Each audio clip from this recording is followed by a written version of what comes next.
descendant of Muhammad. He will be an unparalleled, unequaled leader. He will come out of a crisis of turmoil. He will take control of the world. He will establish a new world order. He will destroy all who resist him. He will invade many nations. He will make a 7-year peace treaty with the Jews. He will conquer Israel and massacre the Jews. He will establish Islamic world headquarters at Jerusalem. He will rule for 7 years, establish Islam as the only religion. He will come on a white horse with supernatural power. He will be loved by all people on earth. So Jesus will return. Yes, Muslims believe that Jesus will come again. They believe in the return of Jesus. Not the true Jesus. The Jesus of Islam, not God, didn't die, didn't rise, didn't provide a sacrifice for sin, but he does return. He's a prophet, and he comes back, and he has one purpose when he comes back, and that is to assist and aid the Mahdi. He returns, listen to this, as a radical Muslim. He comes back as a radical Muslim. He will arrive, by the way, at a minaret near Damascus. And he will come back holding the wings of 2 angels who flew him down to meet the gathering army of the Mahdi. In the east, the army of the black flag. Jesus, when he comes back, will pray to the Mahdi, who is greater than he. He will acknowledge the Mahdi as his Lord.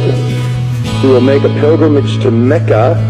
He will worship Allah, and thus he will lead all Christians who will follow him to reject their notion of Jesus and accept the real Jesus, who is nothing but a prophet and a man.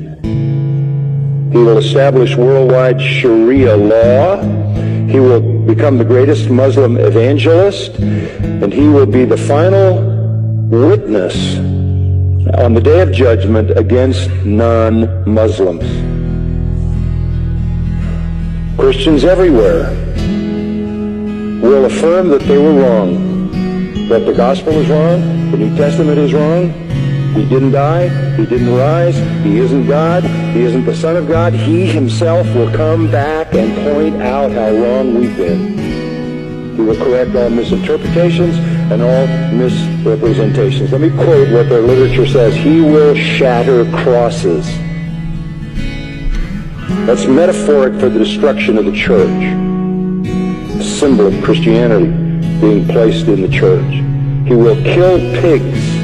He will abolish the tax on non-Muslims because there won't be any living non-Muslims. Can't tax dead people. And then he will do one more thing.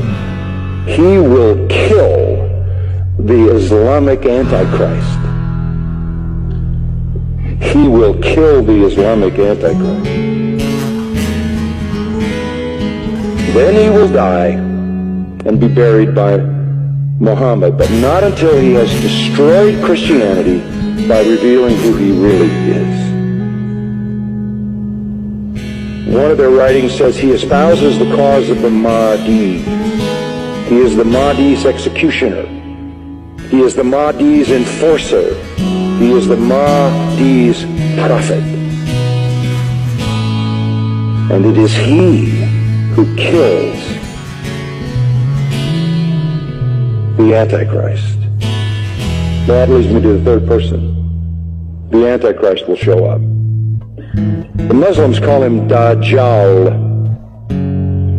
He is the great deceiver. He comes to earth on a mule, and he's blind in one eye. He is an infidel. He is a false miracle worker. This Antichrist, this Islamic Antichrist. But you know who he claims to be? He claims to be Jesus, the Son of God. He claims to be deity. He will attempt to stop the Mahdi and the true Jesus, but the true Jesus will slaughter him. This is their view of the true Christ. Our Jesus is their Antichrist. Our Antichrist